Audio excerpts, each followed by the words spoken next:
نحمده ونصلي على رسوله الكريم اما بعد فاعوذ بالله من الشيطان الرجيم بسم الله الرحمن الرحيم كلا والقمر والليل اذا ادبر والصبح اذا اسفر۔ پارہ نمبر 29 سورۃ المدثر، رکوع 2، آیات نمبر 33 تا 39۔ کلا والقمر، بالتحقیق قسم ہے چاند کی، واللیل اور رات کی، اذا ادبرا جب جانے لگے، اور صبح کی جب روشن ہو جائے، اسفرا، کہ انہا لإحدى الکبر، انہا کی ضمیر سقر کی طرف راجع ہے، مؤنث سماعی ہے، اور کبر بضم کاف و فتح الراء کبرا کی جمع ہے۔ یہ صفت ہے واہیتن کے یا مصیبتن کی۔ آیات کا معنی اور مفہوم یہ ہے کہ جہنم جس میں ان کو داخل کیا جائے گا بڑی بڑی آفتوں اور مصیبتوں میں سے ایک بہت بڑی مصیبت ہے، اور اس مصیبت اور عذاب کے علاوہ دیگر طرح طرح کے عذاب بھی ہے۔ نذیرا للبشر، ڈرانے والی ہے لوگوں کے لیے، عالم انسانیت بشریت کے لیے، اور یہ بڑا ڈراؤ ہے جمیع مکلفین کے لیے، ہر عاقل بالغ کے لیے، مسلمان کے لیے، تمام سب کے لیے، انس و جن کے لیے۔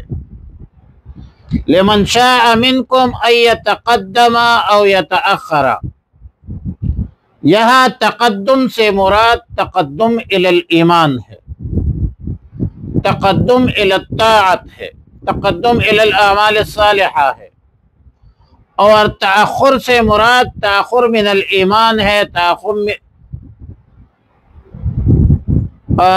من الطاعہ ہے، تأخر من الاعمال الصالحہ ہے،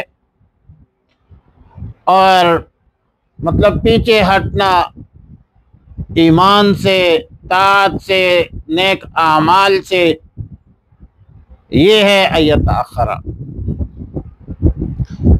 اب یہ ظاہر ہے کہ انذار کے نتائج بروز قیامت ظاہر ہوں گے،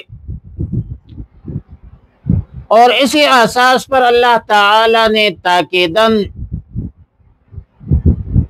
3 چیزوں پر قسم اٹھایا جو قیامت کے ساتھ اس کے ایک مناسبت ہے، مماثلت سمجھ لے، اور مناسبت کے لیے تو ادنا ملابست بھی کافی ہے، لہذا چاند پر قسم اٹھایا۔ قمر کا اولاً بڑھنا پھر گھٹنا یہ نمونہ ہے،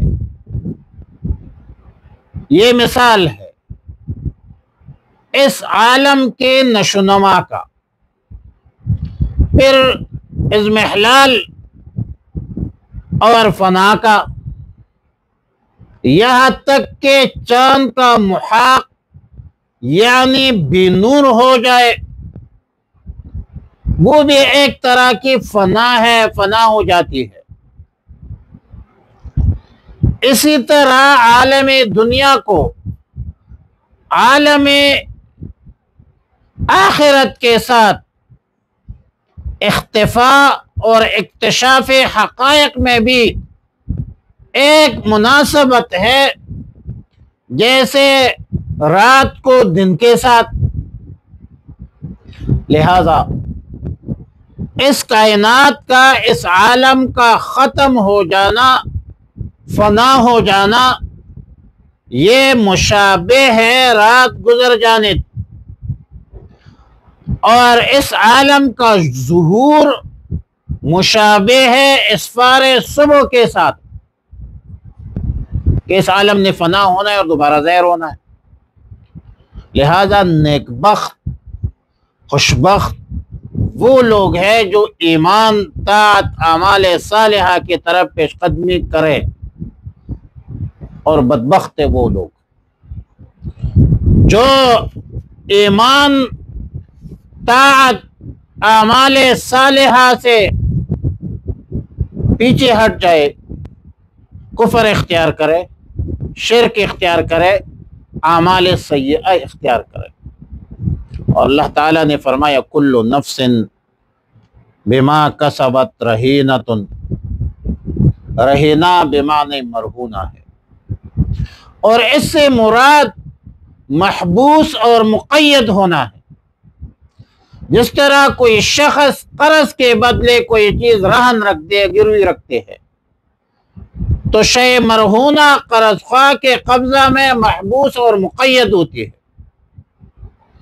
مالک اس سے فائدہ نہیں اٹھا سکتا. اسی روز قیامت کے دن ہر نفس اپنے گناہوں کے بدلے محبوس اور مقید رہے گا الا اصحاب الیمین. اور یہاں پر حبس سے مراد جہنم میں محبوس مراد ہے، فی روایتن یا فی قولن، اور یہ جمہور کا قول ہے. آیات کا معنی یہ ہوگا کہ ہر شخص اپنے اپنے گناہوں کی سزا بھگتنے کے لیے جہنم میں محبوس رہے گا، مگر اصحاب الیمین اس سے مستثنا ہے. اصحاب الیمین وہ لوگ ہیں جنہوں نے اپنے فرض منصبی، اپنے ذمہ داری احسن طریقے سے نبھائی ہے، پوری کی ہے. حقوق اللہ، حقوق العباد کی ذمہ داری ادا کی ہے، دنیا میں اس کو پورا کیا ہے. قرض اور فرض مکمل طور پر ادا کر چکے ہیں. لہذا ایسی مؤمنین، مخلصین، صالحین کے نفوس محبوس اور مقید نہیں ہوں گے. اور یہ جو تفسیر ہے یہ بلا تکلف ہے. باقی مفسرین کا، بعض مفسرین کا قول ہے کہ حبس سے مراد حساب کتاب اور جنت دوزخ میں داخلے سے پہلے کسی جگہ محبوس ہونا ہے. پھر اس صورت میں اصحاب الیمین سے مراد معصومین ہوں گے، مثلا نابالغ بچے ہیں، جیسا کہ حدیث میں ہے کہ بہت سارے لوگ بغیر حساب کے جنت میں داخل ہوں گے. باقی سورۃ الواقعہ میں جو حاضرین محشر ہے اس کی 3 قسمیں بتلائی ہے. ایک سابقین مقربین ہے، دوسرے اصحاب الیمین ہے، تیسرا اصحاب الشمال ہے. تو پھر یہاں پر مقربین کو بھی اصحاب الیمین میں شامل کر کے صرف اور صرف اصحاب الیمین پر اکتفا کیا، اور وہ لوگ ہیں جس کو دائیں ہاتھ پر نامہ اعمال دیا جائے گا. نام اعمال دائیں ہاتھ پر دینے والے کامیاب ہوں گے، کامران ہوں گے. فرمایا کلا، ہرگز نہیں، کلمہ ردع ہے. والقمر، قسم ہے چاند کی، واللیل، اور رات کی، اذا ادبرا، جب وہ واپس لوٹے، والصبح، اور صبح کی، اذا اسفرا، جب وہ روشن ہو جائے. انہا لإحدى الکبر، بے شک وہ دوزخ بڑی مصیبتوں میں سے ایک مصیبت ہے. نذیراً، ڈرانے والی ہے، للبشر، انسان کو، لمن شاء منکم، اس شخص کے لیے جو تم میں سے، ایتقدما، کہ وہ آگے بڑھے ایمان کے لیے، طاعت کے حوالے سے، اعمال صالحہ کے حوالے سے، او یتأخرا، یا پیچھے رہے. کل نفس، ہر ایک شخص، ہر نفس بما کسبت اپنے اعمال کے بدلے رہینتن گرفتار ہے، گروی ہے، مرہون ہے، رہن ہے۔ الا اصحاب الیمین، الا اصحاب الیمین مگر دائیں طرف والے نیک لوگ جو ہے فی جنات باغات میں ہوں گے۔